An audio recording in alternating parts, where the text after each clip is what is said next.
Hi friends, welcome to akshaya.com. இன்றைக்கி இந்த வீடியோவில் சட்டுன்னு சிம்பிளாக செய்யக்கூடிய ஒரு ஈஸியான ஹெல்த்தியான ஈவினிங் ஸ்நாக்ஸ் ரெசிபி. எண்ணெயெல்லாம் பொரிக்காமல் சுட சுட நல்ல சத்தும் சுவையும் கலந்து ஸ்கூல் விட்டு பசியோடு வரும் பசங்களுக்கு இந்த மாதிரி செஞ்சு கொடுங்க. குட்டீஸ்லேருந்து பெரியவங்க வரைக்கும் எல்லாருமே போட்டி போட்டு சாப்பிடுவாங்க.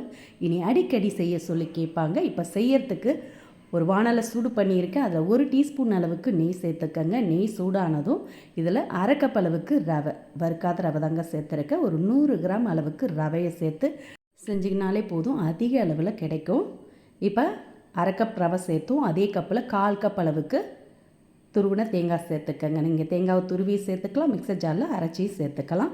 சேர்த்து தேங்காய் ரவை நல்லா வறுபட்டதும் இதோட 2 டேபிள் ஸ்பூன் அளவுக்கு கேரட் துருவி சேர்த்துக்கங்க. நான் சின்னதாக ஒரு கேரட்டை துருவி சேர்த்துருக்கேன். கேரட் சேர்த்து செய்கிறப்ப நல்ல மணமாகவும் சாப்பிட சுவையாகவும் இருக்கும். ஒரு முறை டிஃப்ரெண்ட்டாக ட்ரை பண்ணி பாருங்கள். இப்போ கேரட்டையும் சேர்த்து நல்லா வறுத்துக்கங்க.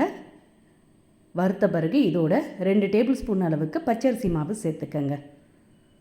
மாவு சேர்த்து அந்த சூட்லேயே கலந்து விட்டிங்கன்னா போதும், ரொம்ப நேரம் கலந்து விட வேண்டியதில்லை. இப்போ அடுப்பை ஆஃப் பண்ணிவிட்டு இதை அப்படியே இறக்கி ஆற விட்டுடுங்க.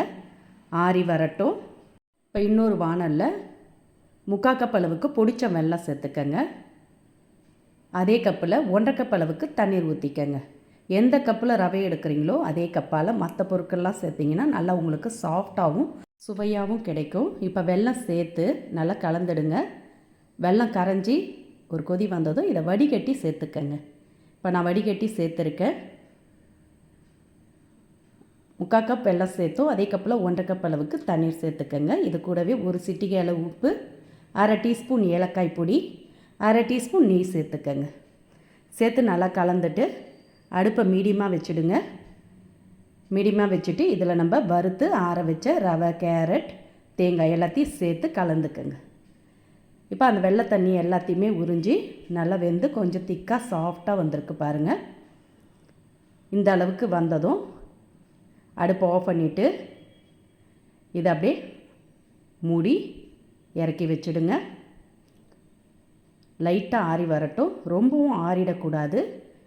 கை பொறுக்கிற சூடு இருக்கணும். இப்போ பாருங்கள், லைட்டாக ஆறி இருக்குது. நம்ம நெய்யெலாம் சேர்த்ததுனால ரொம்ப ஹார்டாகாது, நல்லா சாஃப்டாகவே வந்திருக்கு பாருங்கள். இப்போ இதை ஒரு முறை கலந்துட்டு இதோட பொடியாக கட் பண்ண தேங்காய் ஒரு 2 டீஸ்பூன் அளவுக்கு சேர்த்துக்கங்க. கூடவே பாதாம், முந்திரி கட் பண்ணி சேர்த்துக்கங்க. இது சேர்க்கறதுனால சாப்பிட பார்த்து அங்கங்கே கடிபடும், குழந்தைங்களுக்கெலாம் கொடுக்க பார்த்து நல்ல சுவையாகவும் ஹெல்த்தியாகவும் இருக்கும். இப்போ தேங்காய், நட்ஸ் எல்லாம் சேர்த்து நல்லா ஒரு முறை கலந்துடுங்க. கலந்துட்டு கைகளில் கொஞ்சமாக நெய் தடவிக்கங்க. ஒரு முறை தடவினீங்கன்னா போதும்.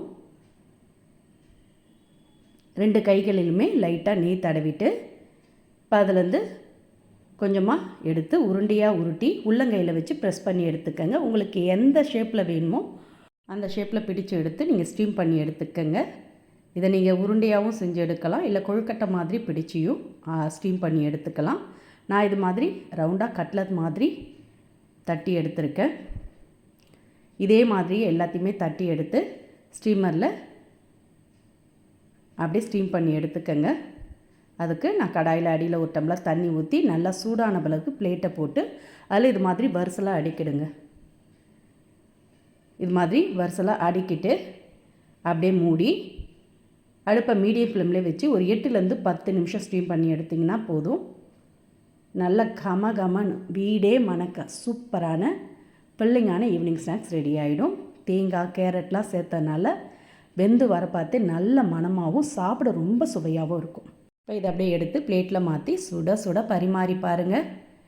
எத்தனை சாப்பிட்டாலும் பத்தாது, அந்த அளவுக்கு அட்டகாசமான சுவையில் அருமையாக இருக்கும். வீட்டில் இருக்கக்கூடிய சிம்பிளான பொருட்களை வச்சு நல்ல ஃபில்லிங்காக சுட சுட மாலை நேர உணவாக இந்த மாதிரி சத்தும் சுவையும் கலந்து செஞ்சு கொடுங்க.